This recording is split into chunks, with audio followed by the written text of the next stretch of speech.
In 2020, the coronavirus pandemic hit the world. The impact of this was clearly visible in supermarkets, with empty shelves and consumers encouraged to shop local as imported produce was no longer reliable. After further isolation following Brexit, the citizens of Belfast decided to take back control of their city. It's the year 2050. Life in Belfast has fundamentally changed. The streets are fully pedestrianised. People are back living in the city centre. Urban farms produce the city's food. Drones are the common mode of distribution. But the city still cherishes social interactions, farming in rooftops and in aqua farms, old buildings used for processing, green methods of transportation, social hubs for markets, learning, cooking and eating together. Lucy and her granda Joe are two of the people who currently live in the city centre. This is their story. Just look at the view over the Lagan, Lucy. Makes me think how much we've come since then. Back then, the river was polluted, unused. No one had imagined being able to get food from there. See, Brexit and the pandemic caused a lot of problems with food shortage. And that was when people realised just how much the food came from outside Belfast. So you're telling me you weren't able to just go to the river and get your food? That would have been unimaginable. The supermarkets used to have everything. I've got an idea. Why don't we get lunch and have a closer look? I can trade a few of my cards for something as well. Sure. What do you think about fish and chips? Alright, sounds good, but hurry, get your shoes on before the aqua farms get too crowded.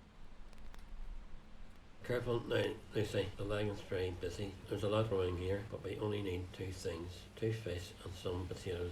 I know some of the fishermen, but I don't know who's selling the potatoes today. I can find them. I think I see a sign over there. I'll just be a second. Wait, Lucy, don't run off.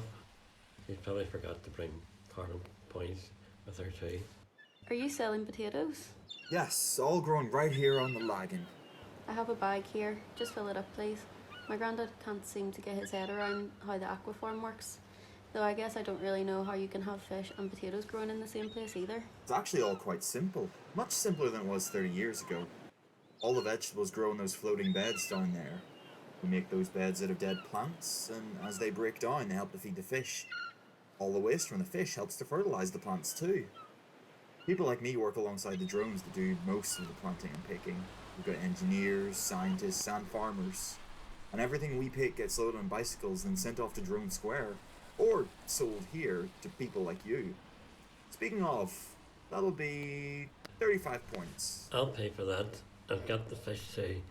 So now to head to the Royal Avenue. We'll walk by Drone Square. Can you imagine that this square used to be almost empty? Now it's filled with these drones sending food all across Belfast. I've sent things by drone a few times too when I can't get out to trade the carrots, and they'll probably end up here. Let's get a closer look. Watch your head there. We've just had delivery come in from the Liffey Aqua Farm, so even more going on here than usual. Is there anything you're looking for? No, I've just never seen so many drones together in one place. And that one there is so big. Well, sometimes we have even larger ones come in. Not so much nowadays now that the Lagan more aqua farms are along it, and so many people across the city are growing their own food. We've got almost everything we need growing right here. Most of what we do is technical work, fixing drones, organising food and giving everything carbon point cost. Like the carbon points on my phone? Yeah, exactly. Things from further away cost more. Everything grown in Belfast is cheap. See the price on this drone that's about to head out? Almost nothing. Thanks for everyone working together to keep local food local.